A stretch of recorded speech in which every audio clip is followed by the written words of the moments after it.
Vi är på en jäkligt fin off-pist-tur.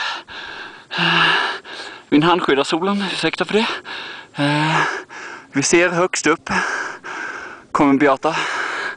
Tyvärr är det lite uppåkt, men that's life.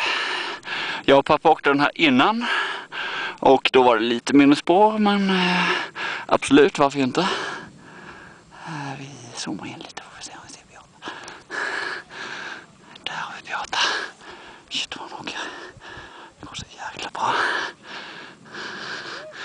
Här kommer Beata. Off-pist. Första turen för säsongen. Och det går faktiskt jävligt bra. Här kommer hon.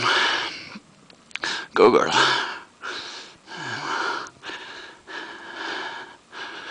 Som ni hör så är jag lite andfådd, men är man på expedition så är man. That's life.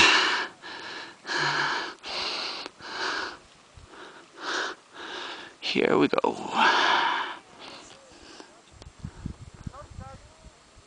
Vi zoomar ut lite så att vi ser henne lite längre.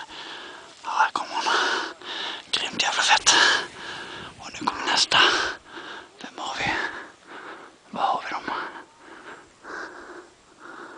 Där är de. Vad fan är de? Hur såg det ut? Vad är de?